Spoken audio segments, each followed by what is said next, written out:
poderosos que Gaspar de...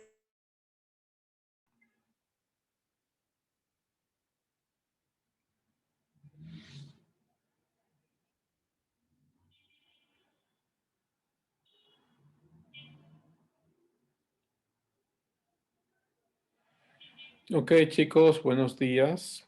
¿Sí me escuchan? Buenos días, profe. Ok, gracias, buenos días. Espero encontrarlos bien, que estén muy bien en sus casas, con sus familias. Se supone ya que este mes que viene empezará el proceso de vacunación con los estudiantes, mm, y que resulte todo bien, ¿no? Antes de empezar, solo darles dos noticias interesantes o buenas para la facultad, para nuestra carrera. La primera es que la maestría en ciencia, creo que ya les había dicho, pero bueno, la maestría en ciencias sociales e historia ya ha sido aceptada por el CASES, una de las instituciones de educación superior en Ecuador. Entonces, ya nos han aceptado, que es una muy buena noticia, nos ayuda a, pues, a crear un espacio, ¿no?, de educación y de conocimiento aquí en la región centro, porque no teníamos, teníamos las maestrías o doctorados en historia o ciencias sociales, siempre están en Quito o en Guayaquil, pero no en la zona centro, ¿no? Entonces nos da un espacio muy importante para tener un programa de lujo aquí en Riobamba, ¿no? Y ya hemos recibido felicitaciones desde el CASES hasta historiadores importantes de Quito, que les ha parecido una muy buena esta iniciativa. No significa esto que ya vamos a empezar, ¿no? O sea, esto se va a demorar todavía, se demorará un par de meses hasta organizar todo el programa, porque lo tenemos en papel, pero ya es otra cosa ponerlo en la práctica, ¿no? Entonces, organizarlo y que pues se salga con las primeras convocatorias, ¿no? Que digo, esperemos que salga como ya a finales de este año. Y eso por un lado. Por el otro lado, ya les había contado del simposio de ciencias sociales, del sexto simposio de ciencias sociales. Ya estamos como coordinando los últimos aspectos. Nos falta confirmar la asistencia de dos profesores canadienses, que son parte. Ellos no vinieron, creo que ustedes ya estaban aquí en la universidad, pero ellos no vinieron en el viaje que tuvieron hace 2 años, pero nos hemos conocido a través de los últimos contactos que hemos tenido, y entonces es muy posible que ellos también nos colaboren durante el simposio. Falta coordinar un poco sobre la traducción y, y, y la transmisión del evento. Pero bueno, entonces el día miércoles está llenito, ya tenemos todo. El día jueves tendremos a dos personas, Carmen Sarasúa, que desde España nos va a dar la conferencia. Mónica Rojas está todavía por confirmarnos, que es la decana del Colegio de Economía de la San Francisco. Y en la mañana tendríamos la presentación de la Asociación de Historia Económica el día jueves. En la tarde tendríamos la firma del convenio con la UNACH, porque tenemos muchas pretensiones de hacer cosas con la UNACH también. Entonces, la firma del convenio con el señor rector se dará en la tarde. Esperemos, si es que todo sale bien, que se pueda transmitir todo esto por Facebook Live, ¿no? Eso, entonces, y alguien de ustedes se ha ofrecido a ayudarme, muchas gracias. Entonces estamos ya como listos con las últimas cosas que nos hacen falta. Entonces, esas dos buenas noticias, ¿no? Por un lado. El otro que les contaba, pues, si ya entran ustedes en el proceso de vacunación, muy posiblemente, bueno, esto vengo diciendo ya de hace tiempos, pero veamos, ¿no? Ya el próximo año, porque la universidad, lo último que dijo fue que todo este año nos vamos de forma virtual, ¿no? Pero bien puede cambiar de decisión. Mm, pero será una buena noticia que ya empiecen a vacunarlos a ustedes, ¿no? Eso, creo que nada más. por hoy. Entonces vamos bien, vamos caminando bien, con mucho trabajo, eso sí. Ustedes tienen mucho que hacer, igual que nosotros, siempre estamos ocupados, pero bien. Ok, entonces empecemos nuestra clase.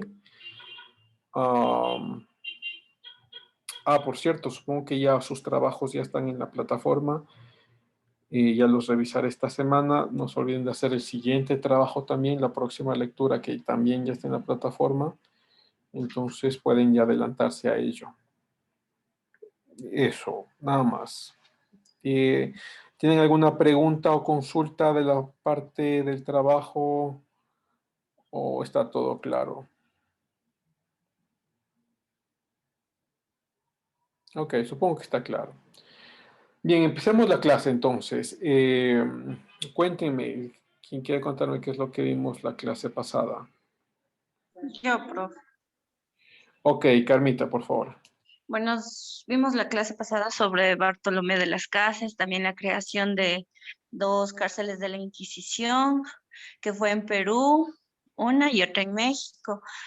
También vimos cómo desde la parte de la corona de España, cómo dominaban en ese sentido el poder y nombraban los papas para tener un control.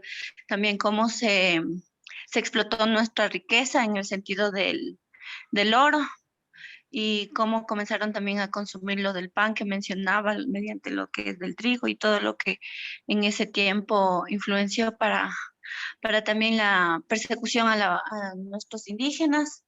Y algo de mencionar de Bartolomé de las Casas, que él en sus escritos decía que defendía que la libertad y eso, pero había cartas como secretas o algo así, que él apoyaba la esclavitud, pero para los negros. Eso, profe. Ok, listo. Gracias, Carmita. Ricardo. Muy buenos días con todos. Vimos sobre Francisco Pizarro, que era de los primeros en traer la pólvora y los caballos a América.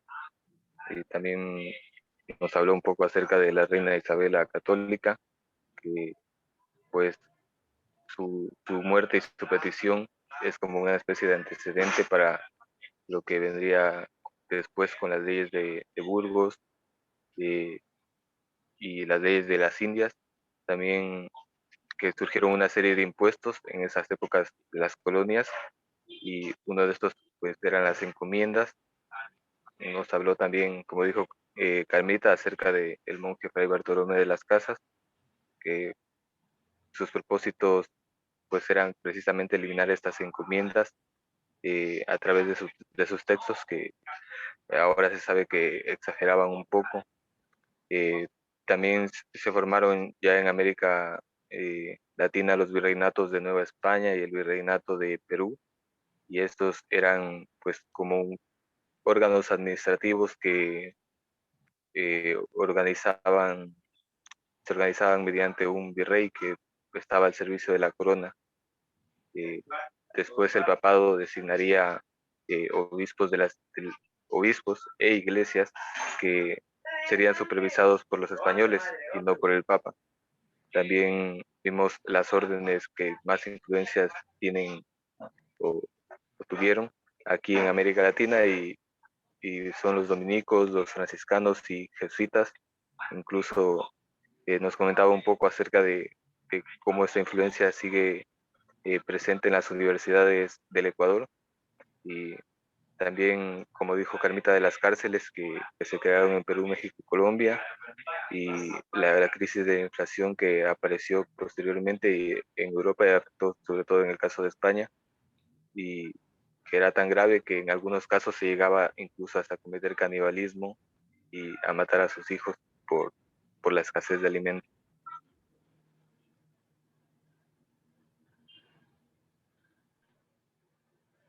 Ok, gracias. Yo pensé que ibas a seguir, Ricardo, pero está muy bien. Gracias, Ricardo. Ah, es un buen resumen. ¿Hay alguien más que quiera hablar? Yo, profe. Y Ángeles, por favor.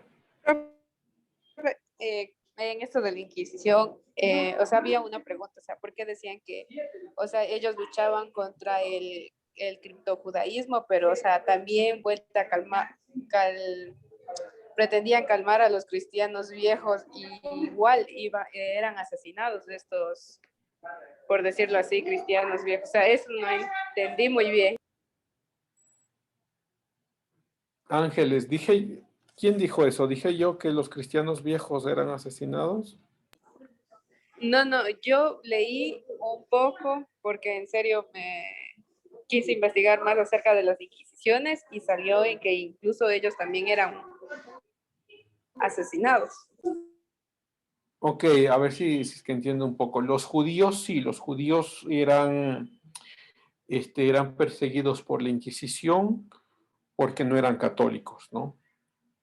Entonces, muchos de los judíos que se empezarían a llamarse los judíos conversos son los judíos que empiezan a convertirse al catolicismo, ¿no?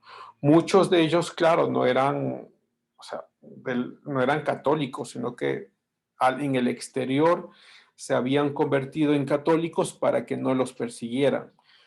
E incluso Torquemada, que vimos el semestre pasado, estaba dedicado a tratar de descubrir cuántos de estos judíos conversos realmente eran judíos, ¿no? Y él descubrió a muchos, claro, acusó a muchos, se mataron a muchos también, y otros huyeron, ¿no? Como lo que ya habíamos dicho. Entonces, claro, si la pregunta es si es que te entiendo bien, y si es que por qué se perseguía a los judíos, porque eran herejes, ¿no? Es decir, no aceptaban a Jesús como el Dios y Salvador, ¿no? Entonces, eso es lo que pasaba con los judíos. No estoy muy seguro si es que esa es tu pregunta. De los ancianos, pues, eso mm, no había como preferencias de edades, ¿no? O sea, si eras hereje, eras hereje. Eh, y, y claro, o sea, tomaban como partida también algo que habíamos visto también, me parece que el semestre pasado, sobre el martillo de las brujas, ¿no? Eh, este manual de cómo encontrar a brujas, ¿no? Y cuáles serían, pues, los elementos importantes que uno debe tomar en cuenta para saber si una mujer era una bruja o no. Eso por un lado, la herejía por el otro, o sea, que no aceptaba a la Iglesia Católica, y en eso, claro, estaban muchos judíos, y claro, los tribunales que se armaron. Dame un segundo, Ricardo. Ángeles, ¿querías decir algo más? No, nada más, profe. Ok, listo, gracias. Ricardo. Pero en el caso de la Inquisición española no se tomó tanto en, como por decir, no se creyó tanto en lo de las brujas. Se estima que aproximadamente murieron cerca de 50 y pico mujeres por brujería, comparado con el resto de Europa, que fueron miles. Sí, eso tienes razón. Es decir, claro, viene el caso y el caso, ¿no? Es decir, porque está este manual de brujas que les he mencionado, eso sale en Alemania, ¿no? Y entonces es utilizado también en otros países, pero tienes razón, o sea, con la parte de... Y también con los números de la Inquisición, ¿no? Los números de la Inquisición, si bien uno puede decir que son muchos, pero tampoco pasan o sea, tampoco es como exagerado, ¿no?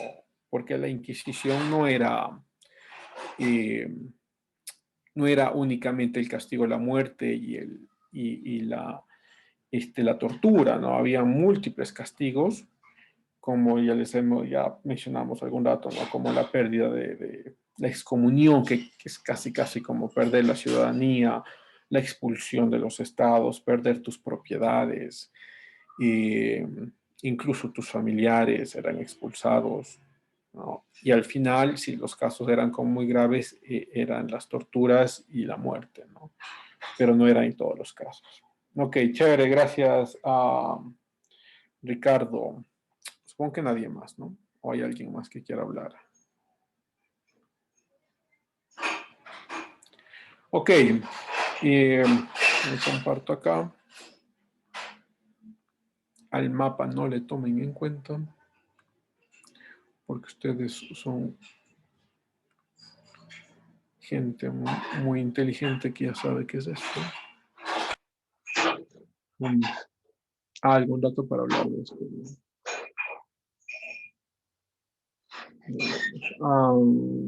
Bueno, lo que vamos a ver hoy, vamos a regresar ya a Occidente, ¿no? Vamos a regresar a lo que está pasando en Francia. Ya hemos dicho que hoy lo que vamos a ver se llaman las guerras de religión, ¿sí? En Francia, es lo que vamos a ver hoy. Y vamos a ver, ya nos pasaremos, si nos da el tiempo, también a ver sobre la reina Isabel I, o la reina de Inglaterra. Algo creo que mencionamos hace unas clases anteriores. La que existe ahora es la reina Isabel II, que también es una reina con mucho poder y una astucia política muy interesante o muy importante, pero que simplemente es como resalta también la astucia política que tuvo la reina Isabel I, ¿no? Eso lo vamos a ver. Entonces, lo primero, lo que se conoce como acá, las guerras de religión francesa, ¿no?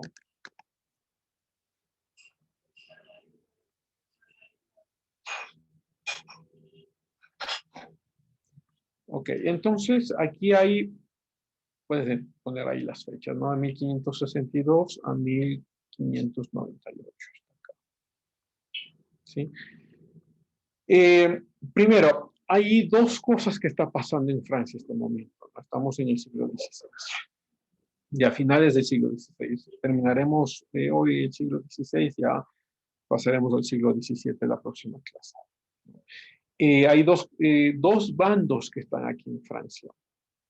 El bando más importante, el bando que tiene el poder político y que tiene pues la autoridad sobre Francia, es el bando católico, ¿no? El bando católico que es representada, voy a ponerlo acá, por dos personas.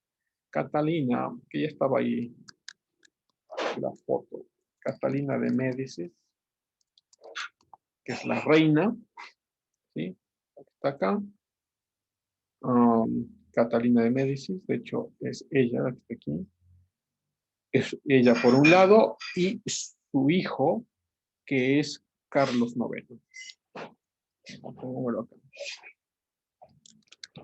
Carlos IX de Francia. Los dos católicos, ¿no? Los dos con el poder suficiente para castigar a todos aquellos que no sean católicos, ¿sí? Eso por un lado. O sea, tienes en el un bando, tienes a los dos principales reyes, es decir, a la reina madre, que es Catalina de Médicis, y al rey, a Carlos IX, ¿no? Por el otro lado, tienes una creciente comunidad protestante en Francia, que serán o se llamarán como los hugonotes. Los hugonotes habían sido influenciados por las tesis de Calvino. De hecho, Calvino pasó algún tiempo también con ellos en Francia, pero claro, Calvino no entró en la persecución, él de hecho huye de la persecución después. Entonces, son los hugonotes los que los encuentras por el otro lado, un grupo pequeño protestante que va creciendo en el tiempo, pero va creciendo tanto que algunos de los nobles empiezan a ser hugonotes. Algunos de los príncipes empiezan a ser hugonotes, ¿no? Y Catalina por un lado y Carlos también por el otro lado, ven eso con muy malos ojos de cómo los hugonotes empiezan a crecer en Francia, no solo en las partes del pueblo, sino también en las partes de la nobleza, ¿sí? Y pues claro, o sea, crecen como un grupo religioso primero y luego te encuentras como nos hemos encontrado en todos los otros países, que hay siempre cierta gente y ciertos príncipes que lo empiezan a utilizar de forma política para deshacerse de la influencia de los reyes actuales que eran católicos. ¿Sí? Empiezan a haber varias guerras entre católicos y los hugonotes dentro de Francia. Pero quizá el evento más importante y el más catastrófico que hay en esta última parte del siglo XIX se lo conoce como el Día de San Bartolomé. De hecho, es la matanza del Día de San Bartolomé, justamente. Y entonces, ¿qué está pasando acá? En el matrimonio de la hermana de Carlos, Carlos IX tenía una hermana que se llamaba Margarita. Margarita se va a casar con Enrique de Navarra. Y Enrique de Navarra era un hugonote. ¿Sí? Y se invita, esto es como toda la trama toda la trama política que encuentras en todo el mundo, ¿no? Siempre hay embusteros, siempre hay mentirosos y por otro lado también hay siempre gente que te quiere ver arder, y no solo a ti, sino a toda tu familia y el resto, ¿no? Esto pasa siempre. Que dice mucho también de nuestra naturaleza humana, ¿no? Pero claro, entonces lo que hace Carlos IX es que hace una tregua con los hugonotes y les dicen, vengan a celebrar el matrimonio de Margarita con Enrique de Navarra. Pongámoslo acá.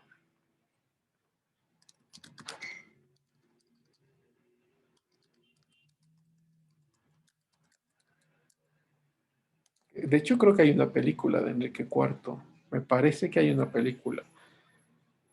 No, nunca la he visto. Alguien me dio algún comentario no tan bueno, entonces nunca la vi, pero me parece que sí hay alguna película por ahí de este evento, ¿no? Entonces Enrique de Navarra, ¿no? Se va a casar con Marguerite de Valois.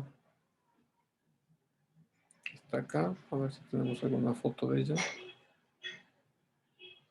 Sí, aquí están los dos. Ok, entonces los dos se van a casar, ¿no? Margarita católica y Enrique de Navarra hugonote, un protestante. Okay. Entonces Carlos IX es influenciado por su madre, por Catalina de Médicis.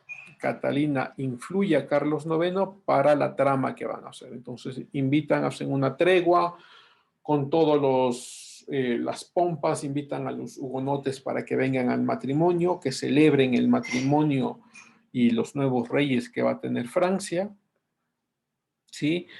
Y resulta que después de la ceremonia, después del matrimonio, cuando ya toda la gente está emborrachada, toda la gente está celebrando, empieza la matanza. Y Carlos IX da la orden para que maten a los hugonotes. De hecho, es justamente esta pintura de acá.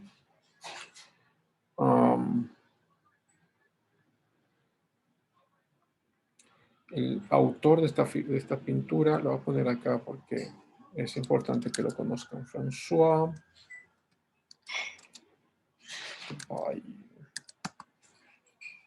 Él es el autor de esta pintura que retrata la matanza del día de San Bartolomé, que es la misma que tenemos acá. A ver si lo podemos tener en grande para que lo vean y poder discutirlo. Ok, tómense unos segundos, ¿sí? Miren bien la pintura y me cuentan qué es lo que ven. Estoy súper incómodo aquí.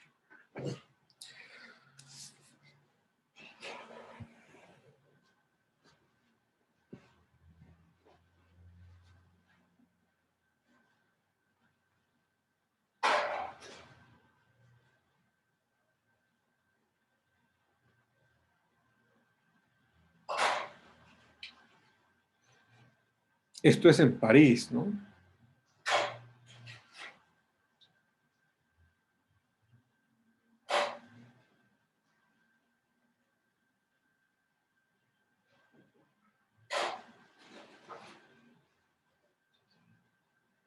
Ok, si alguien quiere animarse, les escucho.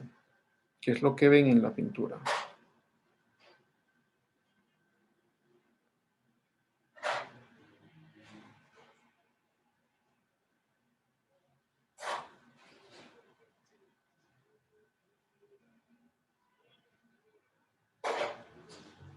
Eh, yo, profe, Sí, Carmita, dale.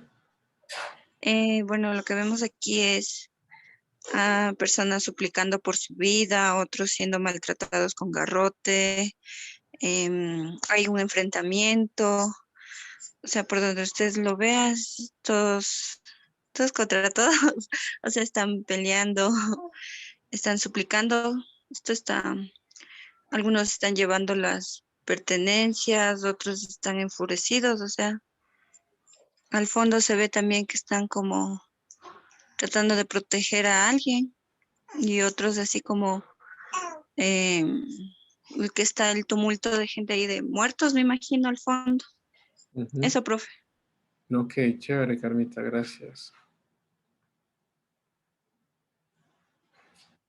Ujú. ¿Alguien más?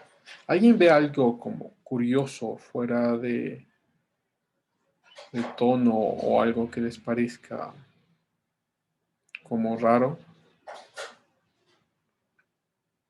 Profe, Sí, Tommy. ¿puede ser que en la parte de arriba de como el palacio o el castillo que están protegiendo, alguien está tratando de asesinar a alguien? Como que a pesar de que están tratando de proteger, de que no lo hagan, lo están haciendo. ¿Y si pueden ver mi mouse o no? Sí, sí se ve, Sí, profe. profe. Ok, aquí, Tommy, ¿es esto lo que dices o dónde? No, profe, ¿dónde están más a su izquierda? Acá, acá. En sí, justo en esa parte. Ok, tú me dices ahí que lo están intentando asesinar. Sí, porque la persona que está ahí es como que estuviera empuñando una espada y la otra tratando de defenderse. Ujú, Y en la parte de abajo están guardias tal vez tratando de proteger de la entrada precisamente para que no lo asesinen, pero lo están consiguiendo de igual manera. ujú, ujú. Sí, sí, eso está muy bien, muy claro lo que dices. Um, sí, está bien, gracias, Tommy.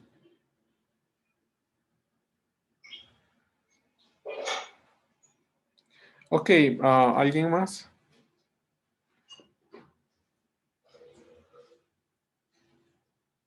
Bueno, ¿no les parece, les pregunto, sorprendente que encuentras varios niños, ¿no? Encuentras varios niños muertos y en algunos de los retratos son claramente bebés.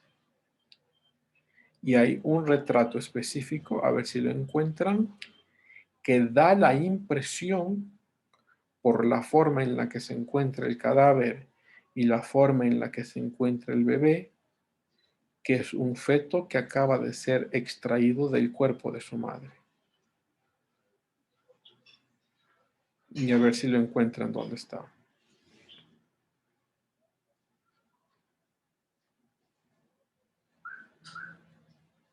Profe, no está en la parte derecha, justo por donde están colgados. Sí, sí, sí, está aquí, ¿no? Esa misma. Ajá, esa misma. Sí, o sea, da a entender y François Duval, que es el que pinta esto, es de la misma época, ¿no?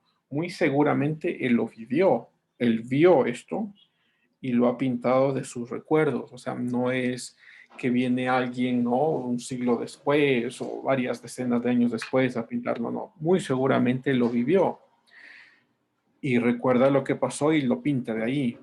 Sí, entonces es muy, por un lado, es muy curioso. O sea, te encuentras a muchos niños que están muertos, ¿no? O asesinados. Y esto nos da a entender también sobre la crueldad de este día, ¿sí? La crueldad de cómo se crea una emboscada para asesinar a los hugonotes, ¿no? Que es esta parte, como habíamos dicho, protestante, un poco más calvinista, um, eh, durante un solo día. Bueno, fueron de hecho varios días, pero el día del casamiento, si no estoy mal, era del 23 al 25 de agosto. O sea, son 3 días allí, pero es el día del matrimonio donde existe la mayor cantidad de matanzas, ¿no? Ok, ¿qué más? ¿Qué otras cosas ven por ahí?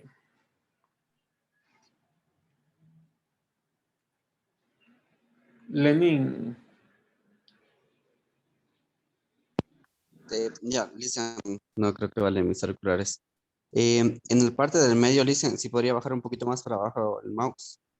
Se Ok, encuentra una señora, ajá, con una posición en la cual los católicos rezan a su Dios y no entiendo por qué la mujer, si no es creyente, lo está haciendo. esta persona de aquí, Ajá, bueno, parece que es hombre, ¿no? Si no estoy mal. Parece que tiene medio, una barba ahí. ah, Ah, ajá. sí, no sé si es que sea que esté orando o esté rezando. No estoy seguro de eso. Nos parece Parece, de piedad y como que no le hagan nada, pero es hombre, no es mujer. sí, pareciera como que está suplicando por su vida, ¿no? Pareciera. Ah, y por el otro lado también, Lenin, a menos que yo no conozca de esto y me lo puedas aclarar un poco, eh, ¿por qué creerías que solo los católicos rezan de rodillas? Bueno, dicen, yo tengo a mis hermanos que específicamente son católicos y a los hijos les dicen cómo deben dar gracias para comer y bueno, yo creo que es una costumbre de ellos, no sé, dicen. No, sí, de eso estamos como de acuerdo. Pero ¿por qué creerías que son solo ellos? Tal vez porque quieren demostrar su misión, dicen. Ok, está bien. No, pensé tal vez que en algún momento o habrías visto o tienes alguna información de que los protestantes no rezan de rodillas, ¿no? Um, No, Liz. bueno, ok, gracias Adrián. ¿Alguien más?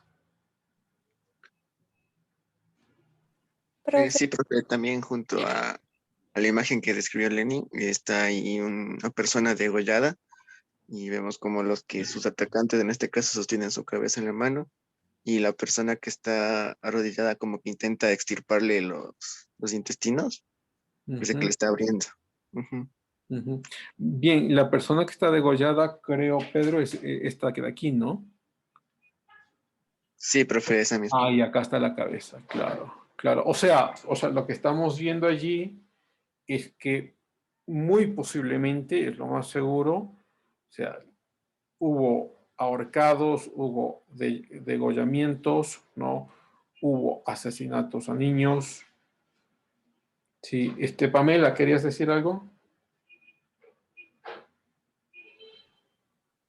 Sí, que dice que tal vez este hombre que está colgado ahí en la ventana es el jefe de los hugonotes. Pamela, discúlpame, no te escuché. No sé si es mi internet o el tuyo. ¿Podrías repetirlo? Que decía, que vi y decía que este hombre que está colgado ahí en la ventana era el jefe de los hugonotes que le habían como que matado. No sé si es verdad o si O estaba sea, equivocado. sí, sí, puede ser, puede ser. Muy posiblemente ya está muerto. De hecho, si ustedes ven en la pintura, los muertos ya no tienen color. Todos los muertos aparecen descoloridos, ¿no? Y la persona que está allí, la que menciona Pamela, donde está el mouse, ya está descolorida, lo que quiere decir muy posiblemente que ya está muerta, ¿no? Los que tienen mucho color son, claro, las legiones católicas que están asesinando a los hugonotes y unos pocos hugonotes que todavía están vivos, ¿no? Entonces, claro, lo que sobresale acá son al menos 2 o 3 temas interesantes, ¿no? Primero, que los niños fueron asesinados tanto con tanta crueldad como a las personas adultas, ¿sí? Lo otro, que esto, bueno, y en este caso de los niños, tú puedes mencionar incluso que podría haber evidencia de que madres embarazadas, pues, fueron muertas y sus vientres fueron abiertos para matar también a su niño del vientre, ¿no? Luego puedes mencionar que, claro, o sea, las formas de matanza no son únicamente con a espada, ¿sí? Ves que hay algunos degollados, hay algunos ahorcados también, que está en la parte derecha.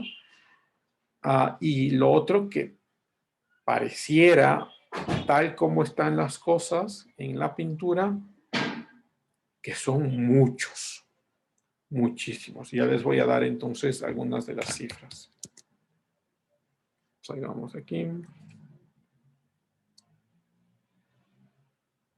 Bueno, mientras lo van viendo. Se cree que en este día, depende del autor que uno revise, ¿no? Pero más o menos se mataron entre 10,000 a 70,000 hugonotes en estos poquitos días, ¿no? Cualquiera sea la cifra, ponle algo intermedio, puedes ponerle unos 50,000 o 40,000, pues es una cantidad enorme de personas que fallecieron. E incluso hay alguna que otra información de que a Enrique IV, el esposo o el que se había casado, ¿dónde está? El que se había casado con Margarita, que era hugonote, para salvar su vida tuvo que rechazar al protestantismo y aceptar ser católico, ¿sí? Y acepta ser católico y le perdonan la vida. Y creo, como les había mencionado, me parece que hay una película de Enrique IV. De hecho, veámoslo acá. Veamos a ver si es cierto.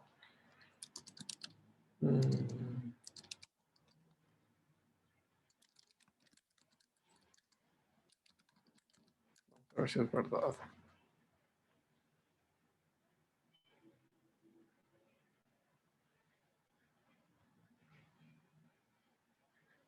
Parece que sí, mira.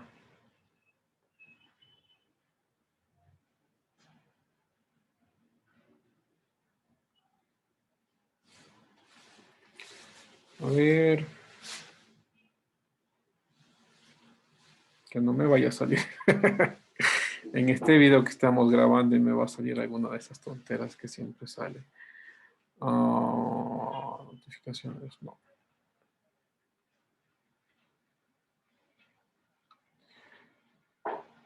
Pues parece que sí está, sí hay una película. Si alguien la quiere ver, me avisa a ver cómo le ha parecido, si es que está acercada a la realidad, si es que hay algunas cosas exageradas.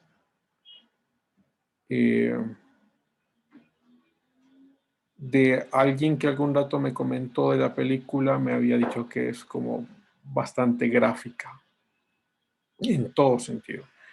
Pero yo no la he visto, entonces no sé. Si alguien la ve, avíseme. Edinson, ¿tú la viste?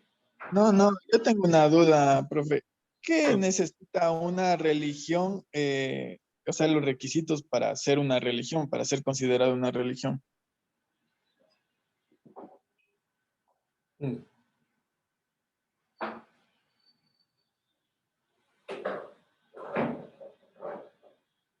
Pues a mí se me ocurriría algunas cosas, Edinson, pero es todavía como de mi parte un poco subjetivo, ¿no? Arbitrario, o sea, lo que yo escojo. Porque no hay nada acá escrito como de forma formal ni de forma legal, y aunque lo hubiese, pues no tendría sentido. Pero vamos a ver, ¿qué son las cosas que estoy pensando? Las cosas, porque religión significa un camino hacia la metafísica, ¿no? Un camino hacia Dios, un camino de encontrar algo más allá. ¿Ok? Entonces, ¿en qué cosas estoy pensando? Estoy pensando que tengas un objeto de adoración. Sí, entonces, todas las religiones tienen un objeto de adoración. Sean estos ficticios o no. Yo a veces también he mencionado en estas clases que hemos tenido que para mí algunos movimientos políticos se convierten en religiones porque sus líderes son objeto de adoración. El líder nunca se puede equivocar, el líder siempre es perfecto, nunca es corrupto, nunca es ladrón, nunca es mentiroso. Es un objeto de adoración. Lo segundo que yo estaría pensando es que haya súbditos dispuestos al sacrificio por este objeto de adoración. ¿Sí? Sea cual sea, ¿no? Al fin y al cabo, tu pregunta es como en general. Entonces, que haya súbditos que estén dispuestos al sacrificio, incluso creería yo que deberían estar dispuestos a la muerte por la adoración a este objeto, ¿no? Creo que eso sería un segundo punto. Un tercer punto que me parece primordial es reconocer los parámetros de convivencia social basados en una moralidad que salga desde este objeto de adoración. Es decir, si este objeto de adoración te dice la nueva moralidad es que ustedes denuncien a los contrarrevolucionarios, como eres tan fiel a ese objeto de adoración, y este es el nuevo parámetro de moralidad, lo vas a seguir. Y eso ha pasado en toda la historia, ¿no? Les cuento un par de casos.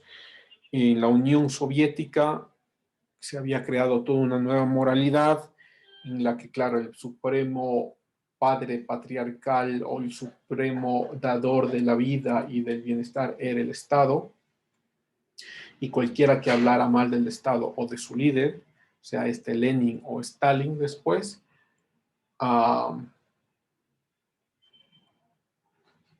podía ser acusado incluso de muerte. Y resulta que como se convierte en una religión o cuasi religión, y de esto hay escrito muchísimo. De hecho, yo tengo acá un par de historias que les mostraría de cómo funcionaban estas denuncias. Los padres denunciaban a los hijos se denunciaban entre ellos, entre hermanos, entre primos, entre vecinos, todos se convertían como en espías del otro. Milena, está prendido tu micrófono.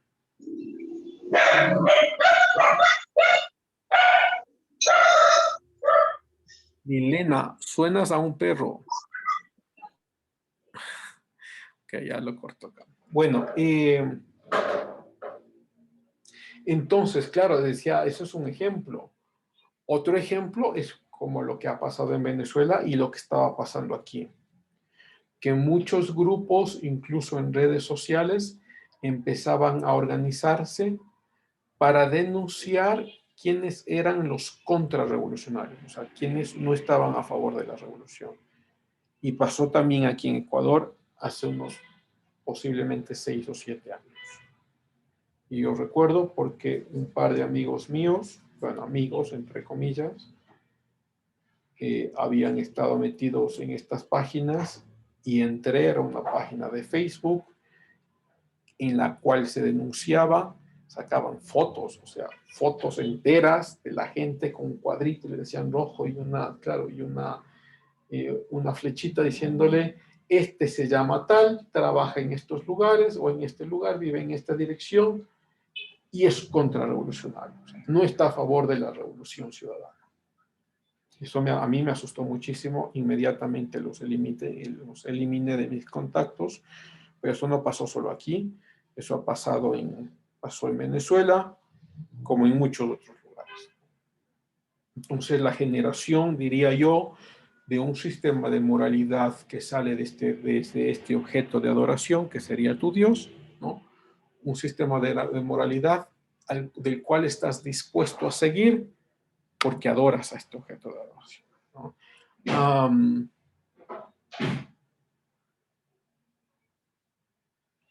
Sí, yo pusiera esos 3 parámetros. Luego alguien dirá, no sé, el número de personas. Para mí eso no es tan importante. Que el número de personas tiene que ser un gran número de personas para hacer una religión. No, no creo que es tan importante eso. Otros te dirán tal vez que sobreviven el tiempo. Bueno, para mí las religiones pueden subsistir poquito o mucho. No creo que tampoco sea muy relevante eso. Bueno, eso, ¿no? Eddie, ¿quieres decir algo? Entonces, no hay parámetros, o sea, para registrar como quien diría una religión, considerar importante, no depende ni del tiempo ni de nada, o sea, solo depende de que se considere religión, pero no hay parámetros, o sea, eso me voy, no hay. O sea, parámetros que pudiésemos construir nosotros, sí, pero si estás buscando algún parámetro como legal, bueno, la legalidad en cada país también cambia, ¿no? Entonces, las religiones normalmente las iglesias normalmente se conforman como una organización o institución de ayuda social, ¿no? Entonces, allí entran legalmente las iglesias. Pero ya una cuestión, si es que estás preguntando como una cuestión legal, es muy complejo decir estos son los puntos para considerar una religión, sino que es una cuestión mucho más analítica que legal o que incluso encontrar algún parámetro por ahí, ¿no? Eddie, bueno. Ya, pero, sí está bien. Chévere, gracias, Eddie. Bueno, entonces ahí está. Sí, como les decía, si quieren ver la película, mírenla y me avisan qué tal esa fue. Y me dicen si es que es tan gráfica como dicen que es. Ya. Ok. Entonces pasa lo de, ¿no es cierto? Lo del día de San Bartolomé, todas las matanzas que hay en Francia. Finalmente, Enrique IV queda como el que le habían salvado la vida, ¿no? Enrique de Navarra. Queda como rey de Francia. Y claro, él era un previo hugonote y muy posiblemente fue toda su vida, pero ya en la forma formal, en el discurso público, frente a las cortes y frente, ¿no es cierto?, a la nobleza, él era un católico convertido, ¿sí? Enrique IV firma lo que se conoce como el Edicto de Nantes.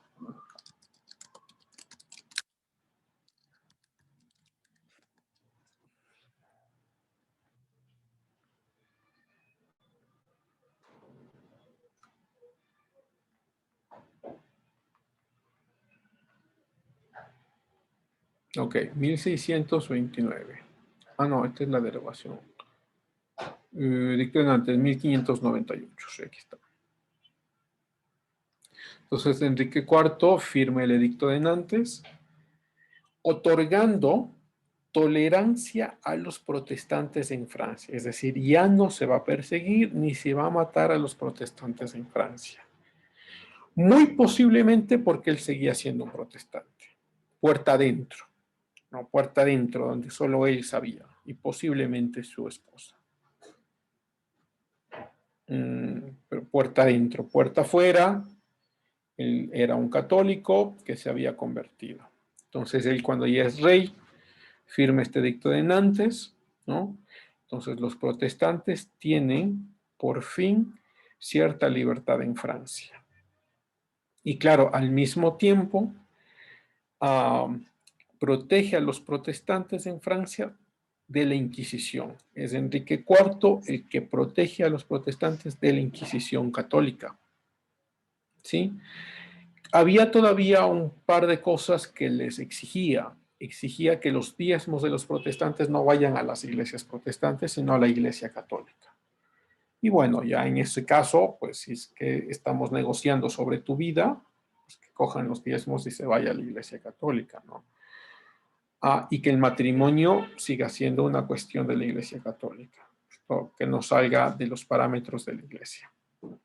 Entonces, este edicto de Nantes, que luego se transformaría porque se firmarían otros posteriores, se convierte como en una de las antesalas de la paz que encontrará Europa ya en el siglo XVII para todas estas guerras religiosas, ¿no? Porque como hemos visto en el protestantismo, lo que estamos viendo este rato en Francia, todas estas guerras religiosas produjeron muchas muertes y luego en el siglo XVII finalmente, con la paz de Augsburgo, que ya veremos después, se da una libertad para que cada uno crea lo que quiera creer religiosamente, ¿no? Ok, entonces regresemos, esto es lo que está pasando en Francia. Vamos, les iba a decir, si es que nos da el tiempo hoy.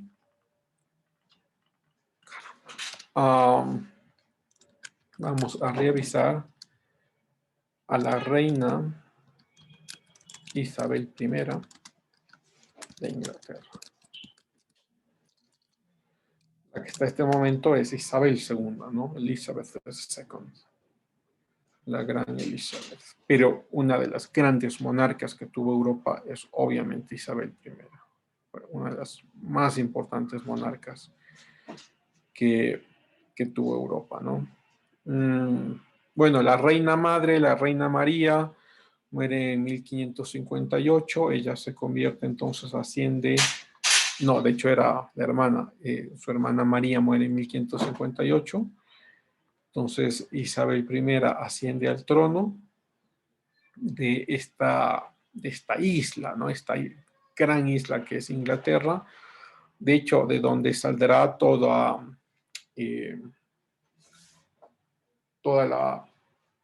la nueva prosperidad que verá Europa, sale de Inglaterra.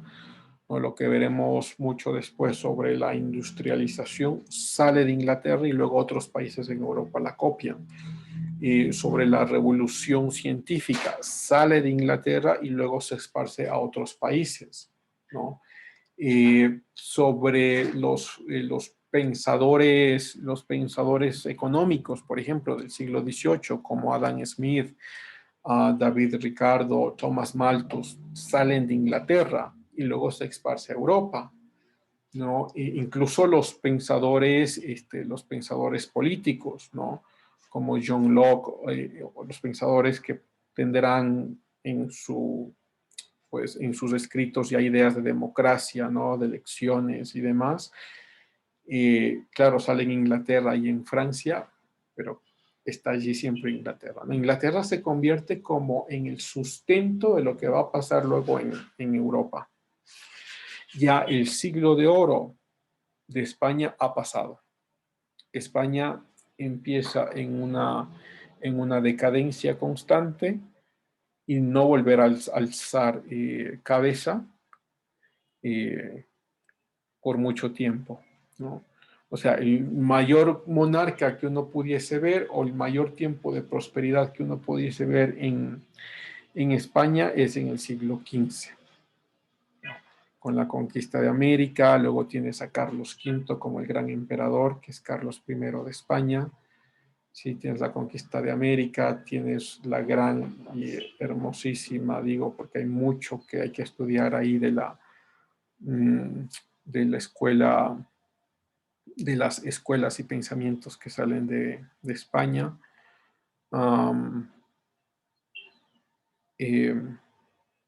Pero, claro, ya el siglo XVI, España desaparece en su importancia y empieza a crecer Inglaterra a través de esta señora, ¿no? De Isabel I, que fue, ella de hecho fue hija de Enrique VIII, de este monarca súper gordito que nunca se olvidarán de él, ¿no? Del que creó y abre las puertas para crear el anglicanismo, de Enrique VIII, y su segunda esposa. Recuerden que Enrique VIII tenía como 6 esposas, a cada una las mataba. Y su segunda esposa, que es posiblemente a la que más amó, Ana Bolena. Ana Bolena también la decapitó. Muy posiblemente, bueno, la habían acusado de brujería, pero esa es como una acusación extra, porque muy posiblemente, o sea, de acuerdo a lo que la misma Ana Bolena diría después, antes de su muerte, ella aceptaba la acusación de que le había sido infiel a Enrique VIII. Pero bueno, o sea, muere Ana Bolena, pero le deja a su hija, ¿no? A Isabel I, que se convierte en la gran reina. Pues cerremos esto de acá.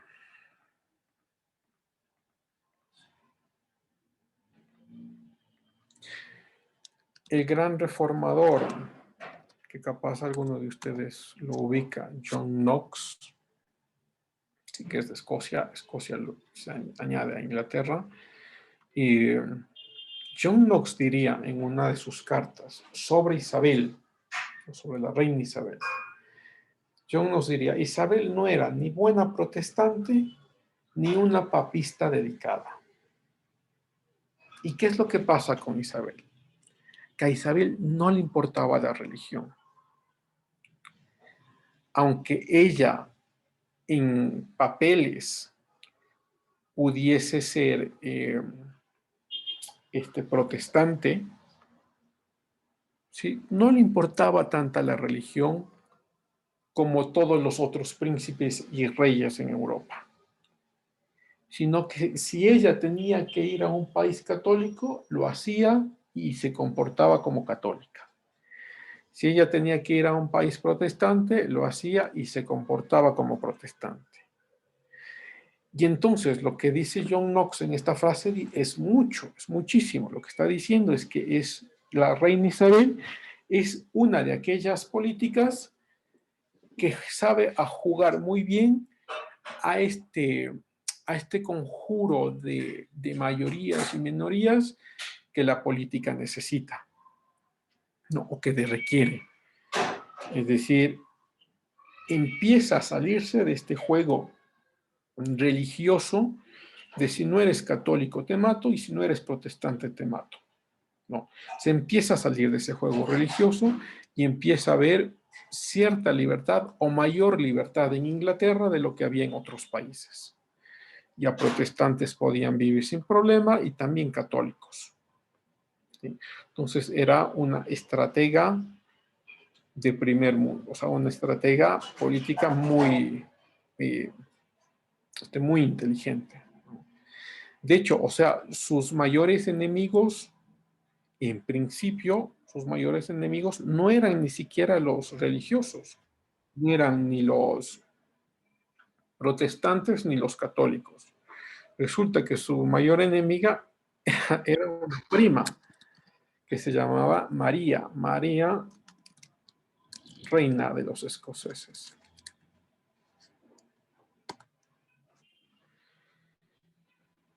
Entonces, María era católica, ¿sí? María vivía en Escocia, era prima de Isabel.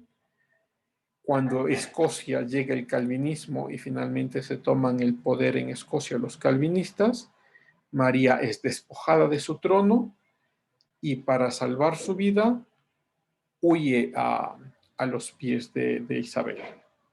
Isabel le acepta su problema y le acepta porque además que es familiar y va a salvar su vida.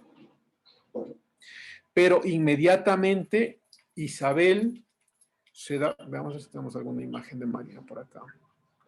Inmediatamente, debe haber alguna película de esto, según veo. María, reina de Escocia, a ver si la encuentran y la ven.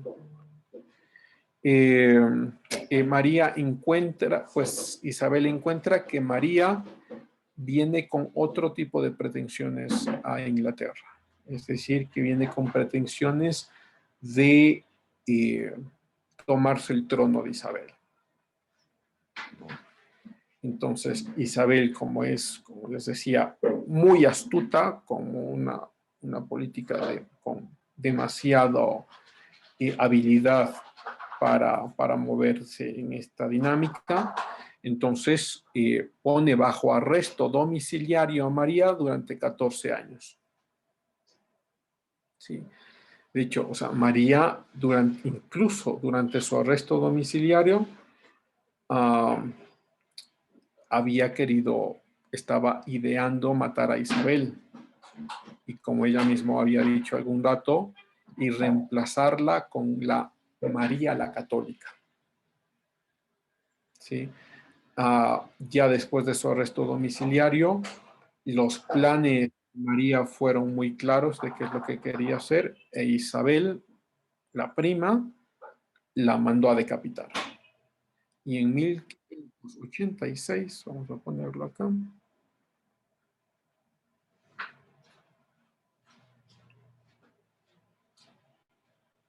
87. Sí, 87. 1587, María muere decapitada.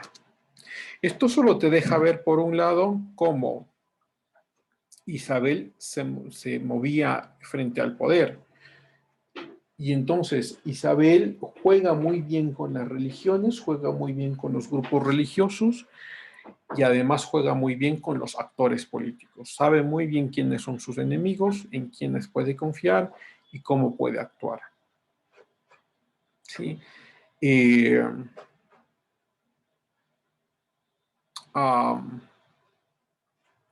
Luego, Isabel maneja con mucha habilidad el Parlamento, ¿no? Es, como decía, cauta, moderada, pero muy astuta.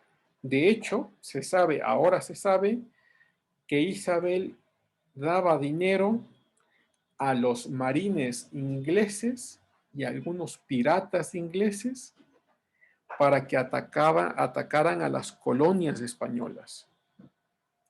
Y claro, cuando España le empieza a criticar o le empieza a acusar a María de esto, María no dice, no, claro, no tiene nada que ver en esto, son cuestiones de piratas, son cuestiones de ellos, pero ella secretamente pagaba para que atacaran a las colonias españolas.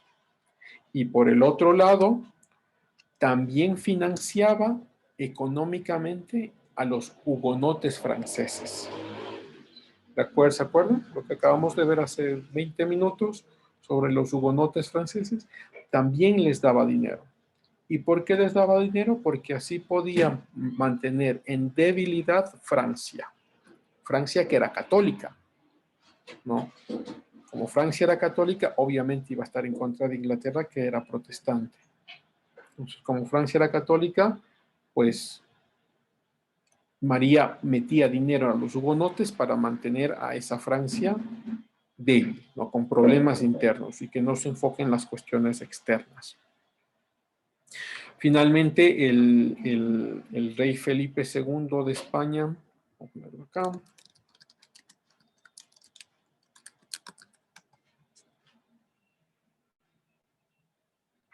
Ahí están las fechas para que anoten, ¿sí?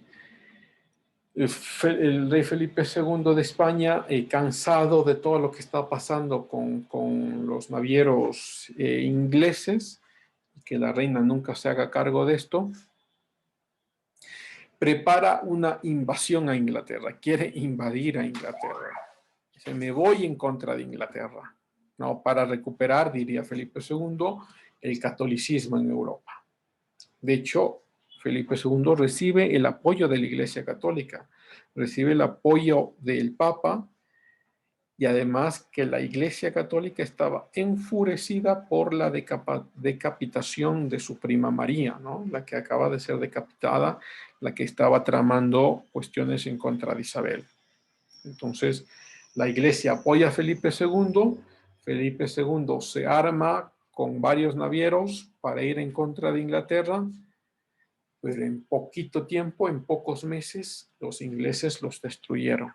No pudieron hacer nada con Inglaterra. Y desde aquí, de hecho hay un paréntesis pequeño, porque desde aquí empieza una larga tradición, que claro, se acabará en el siglo XIX, pero una larga tradición de que a Inglaterra no lo puedes derrotar en el mar. Es imposible derrotar a Inglaterra. Es el nuevo gran imperio que empieza a generarse. ¿Sí? Como decíamos, siglo XV. O sea, todo lo que pasa, de hecho, en la Edad Media, ¿no?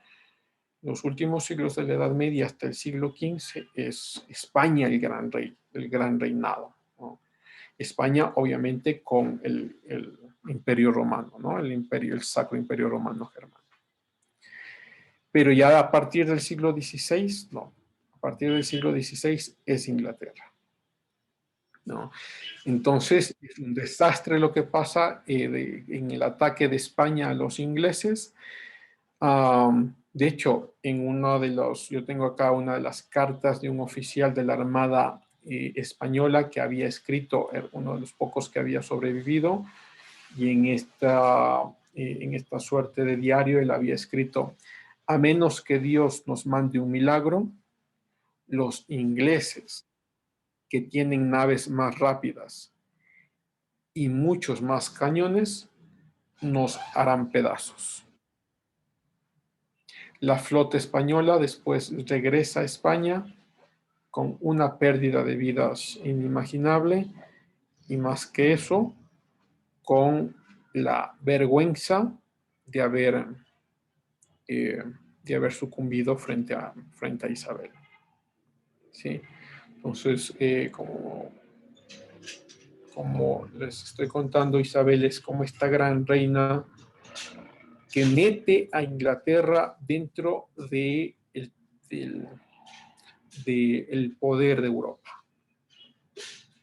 ¿Sí? Mete a Inglaterra dentro de lo que será después, este gran reinado, este gran imperio que gobernará el mundo durante algunos siglos, ¿no?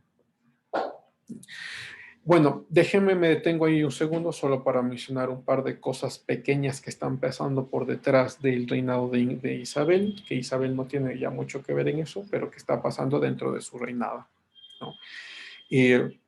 Como les había mencionado ya, ¿no es cierto? Ya sabemos que Inglaterra es protestante. Con Isabel muchos grupos protestantes y católicos empiezan a multiplicarse porque hay libertad. ¿Sí? Y hay un grupo en especial que empieza a crecer muy rápidamente en Inglaterra, y de hecho son uno de los primeros grupos que migran a Estados Unidos para vivir y asentar una colonia en Estados Unidos. Estos son los puritanos. No, para acá. De hecho, los puritanos llegan a Holanda primero, luego llegan a Estados Unidos en el siglo XVI, se asientan en colonias como en Nueva York, en Boston, pero sobre todo en Nueva York, colonias de puritanos.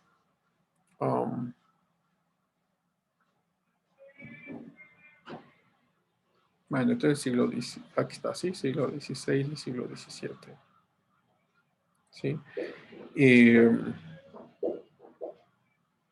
Y dan un especial énfasis, por eso lo menciono, porque es muy, muy importante. Dan estos puritanos de este siglo, ¿no? O sea, del siglo XVII, dan un especial énfasis a la educación. Y empiezan en las colonias en Estados Unidos a financiar la fundación de universidades y de institutos de educación media y primaria.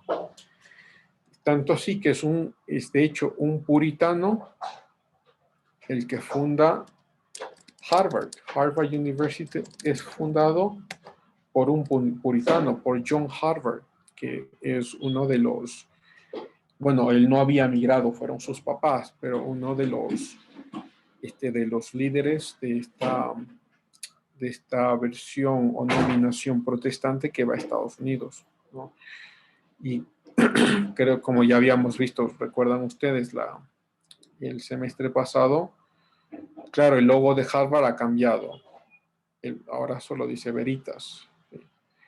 Pero en el logo original hay una referencia directa a Dios, ¿no? Claro, porque había sido fundado por, como les digo, por un puritano, ¿no? Y resulta que luego las otras nominaciones religiosas que siguen yendo a Estados Unidos empiezan también a fundar universidades, ¿no? Entonces tienes de las grandes universidades en Estados Unidos, ¿no? Y de las más viejas, por cierto, como University of Pennsylvania, y tienes ahí Yale University, Columbia University, y Stanford fue mucho después, Virginia University, ¿cuál más tienes por ahí? De las que son del Ivy League, que son de las mejores universidades, pues ahí tienes algunas, ¿no? Y veamos, de hecho, pongámoslo acá.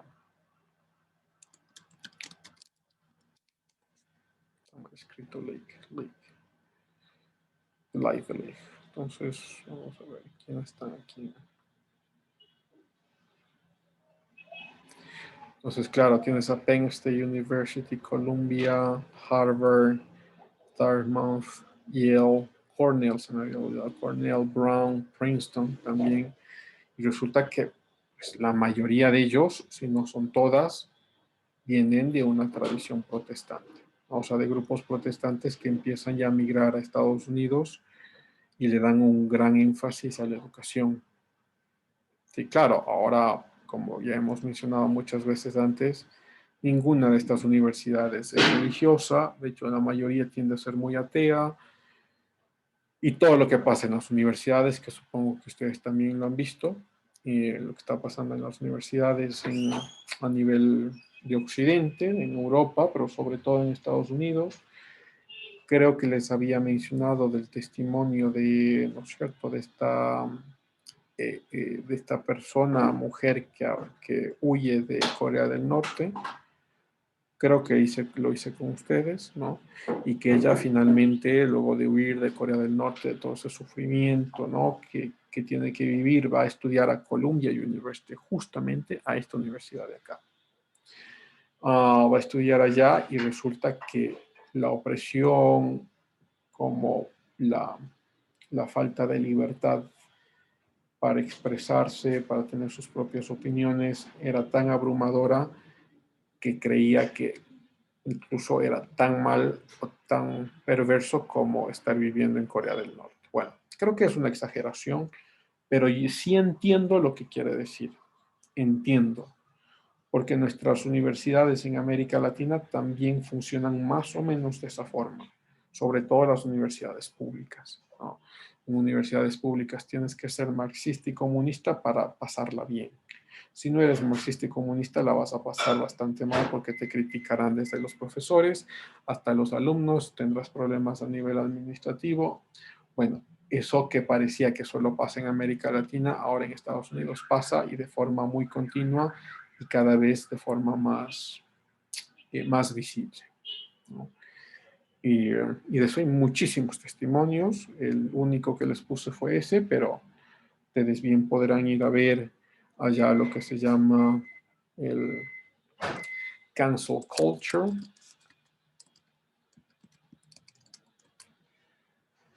En universities, cancel culture es una nueva denominación que se ha dado a todo esto que está pasando, ¿no? En las universidades, que cancel culture es como cancelar la cultura, es decir, todo lo que creas que no esté bien con nosotros lo vamos a cancelar. Y resulta que muchos eventos, por ejemplo, eventos que se hacen, sean estos religiosos o políticos, pero que tengan que ver con el área conservadora, con la religión, o que tengan que ver con cierto tipo de moralidad cristiana, pues tienes un montón de estudiantes afuera de estos lugares donde se está dando la conferencia, dentro de la universidad, gritando con papelones, tratando de cancelar estos eventos, ¿no? Y esto pasa en todo lugar. De hecho, uno de los profesores más conocidos que ha sufrido de este cancel culture, bueno, son algunos, pero les menciono un par de. Eric Weinstein, él no es religioso, por cierto. Él no es, no es nada religioso, ni de hecho es un agnóstico ahí. Pero él viene de Harvard, él no le gustaba nada de esto, lo sacaron de la universidad, grupos que salieron a gritar en contra de él en su oficina. Finalmente la universidad decide sacarlo. Lo mismo le pasa, de hecho, a su hermano, a Brett Weinstein. Él es un matemático de Harvard, ¿no? Eric Weinstein. Brett Weinstein, él es un psicoanalista, justamente el que está acá. A él también lo sacan, el biólogo, está bien, pero es psicoanalista, de hecho. Lo sacan también de la universidad en Evergreen, una de las buenas universidades en Estados Unidos. Lo sacan justamente en 2017 por protestas porque él decía era uno de los pocos que sigue manteniendo, y digo, él no es religioso, de hecho es ateo, pero uno de los pocos que sigue manteniendo, como es biólogo, pues que el sexo es hombre y mujer y no hay otros sexos. Entonces se encontró con varias protestas por fuera de sus clases de las universidades y lo sacaron de la universidad. Y quizá el caso más conocido, ahí menciono, como digo, solo unos poquitos, pero quizá el caso más conocido es el de Jordan Peterson, ¿no? Este gran pensador que para muchos es el filósofo y pensador más influyente de las últimas décadas en el mundo. Bueno, a Jordan Peterson, porque en la legislación en Canadá se estaba aprobando unas leyes para el uso de pronombres. Sí, es decir, si es que una persona viene que es hombre y dice, no, quiero que me trate como mujer y que use los nombres femeninos o no, porque los pronombres que estaban yendo en esta ley eran como 32 pronombres, she, he, they, todos estos pronombres raros. Si quieren los pongo acá.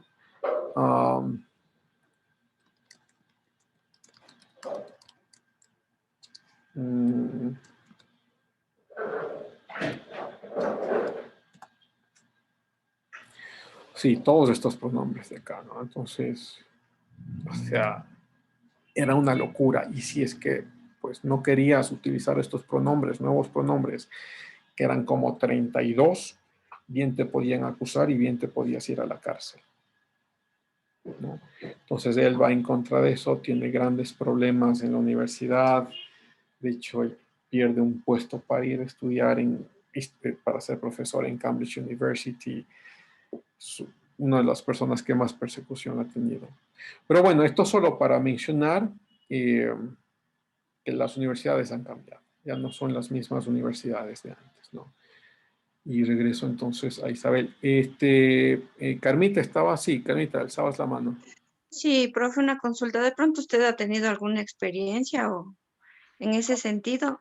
Oh, O digo, siempre, Carmita, siempre. Yo soy una de las personas que siempre vas a escuchar en otras clases que hablen de mí, sea indirectamente o directamente. Eso te lo aseguro. Yo tengo muy poquitos amigos en la universidad y de hecho en muchos lugares. Entonces, sí, pero yo ya estoy como curado, ya no me importa. Y siempre les he dicho, bueno, si quieren algo conmigo o contra mí, pues vamos a un debate. Nunca me han aceptado un debate. Los pocos que me han aceptado ahí están colgados en YouTube o en Facebook. Pero sí, yo siempre, digo siempre, tal vez estoy exagerando un poco, pero sí he pasado por esto. Más dentro de las universidades públicas, ¿no? Porque las universidades públicas en la década de los 70s recibe una influencia muy fuerte de Cuba, ¿sí? O sea, de la Revolución Cubana recibe una influencia muy fuerte. Muchos académicos están a favor de lo que estaba pasando en Cuba y luego Cuba empieza a influir en la educación en América Latina cuando envía a sus profesores, ¿no? Y esto pasa desde los 70s. en unas misiones que ahora sabemos muy bien, hay mucha información de esto, de que las misiones de doctores cubanos o de profesores cubanos, muchos de los que venían en estas misiones eran espías y que formaban contrarrevoluciones en estos mismos países.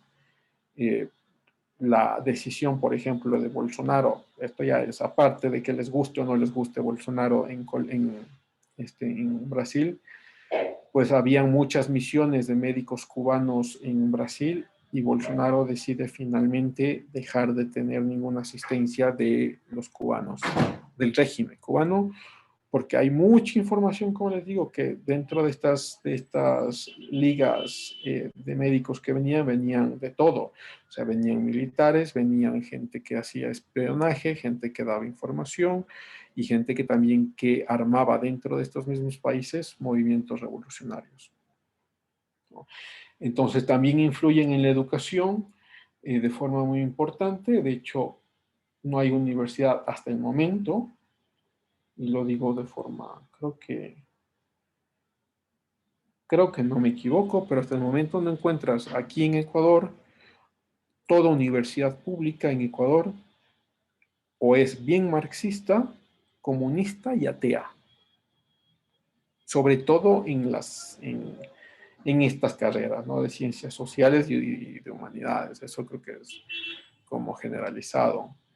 Y, entonces, para mí, por lo menos para mí, me resulta que es una responsabilidad muy fuerte mostrar a los estudiantes que hay otra forma de ver el mundo, hay otra forma de interpretar el mundo, y lo que yo siempre, porque yo crecí en una universidad que sí había pensamiento crítico, yo crecí en una universidad que tenía amigos ateos, amigos agnósticos, tenía amigos de todo, pero a todos les gustaba el buen debate, la buena argumentación, a todos les, cuando digo a todos, la mayoría les gustaba pues crecer intelectualmente, no ser pensadores críticos.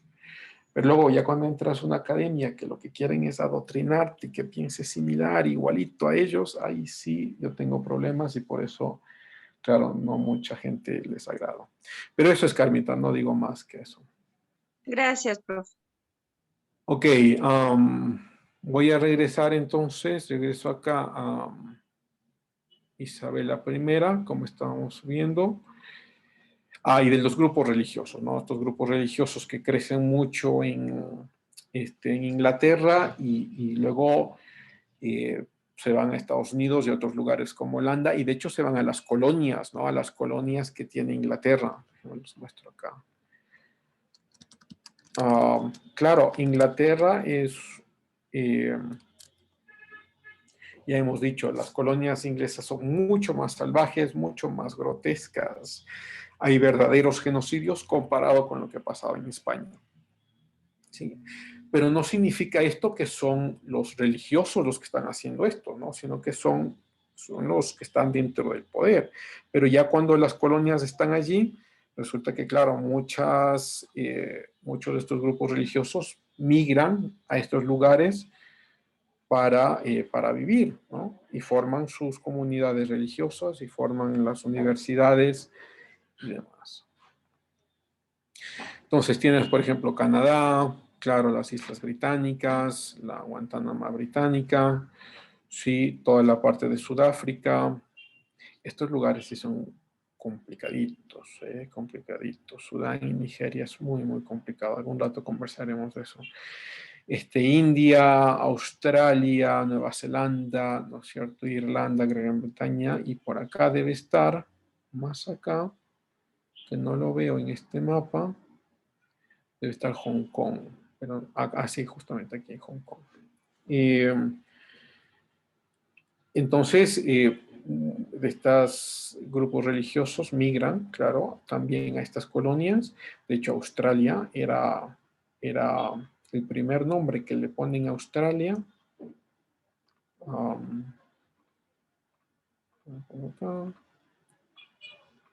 El primer nombre que le ponen a Australia es The Land of the Holy Spirit.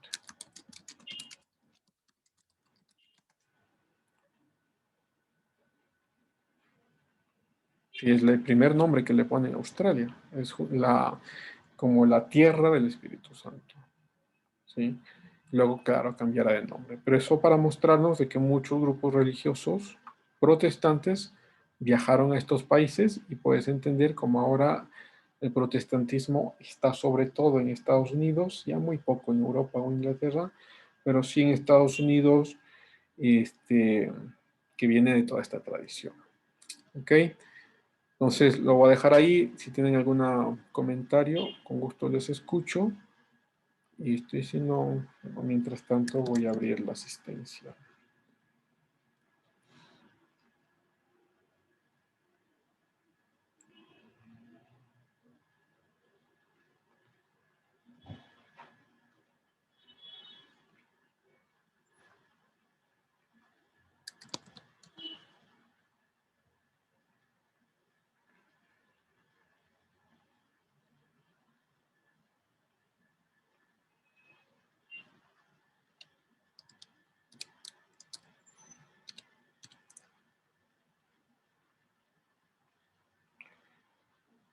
Ok, asistencia.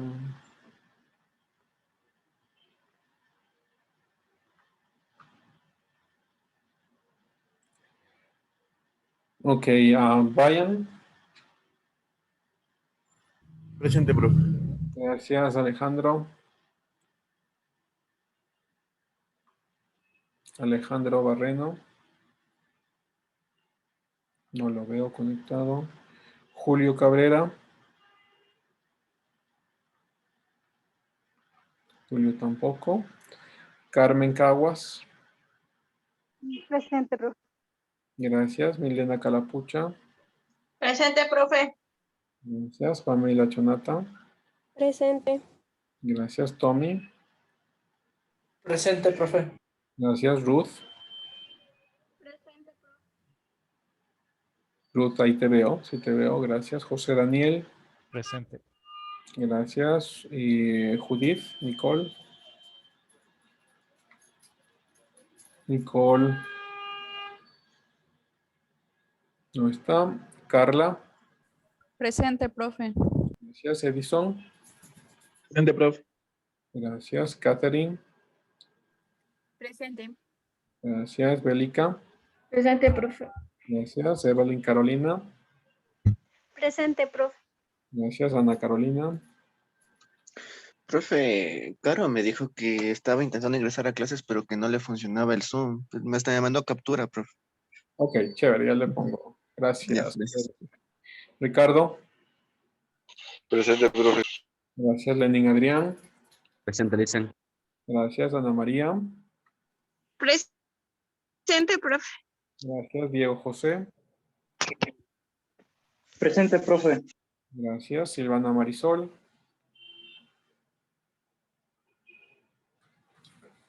Silvana no está. Pedro. Presente. Gracias, Pedro. Segundo. Presente. Gracias, Delia Patricia. Presente, profe. Buenas tardes. Buenas tardes, Rubí Yomara. Buenos días, presente. Gracias, Rubí. Adriana. Presente, profe. Gracias, Darío. Buenos días, profe. Presente. Ariel Marcelo. Presente, profe. Gracias, Carmen. Presente, profe. Gracias, Mercy. Mercy Salinas. Ok, no está. Jenny. Buenas tardes, presente. Buenas tardes, gracias, Ángeles Paola. Profe, lo que pasa es que no se me prendía el micrófono. Ok, ya te pongo.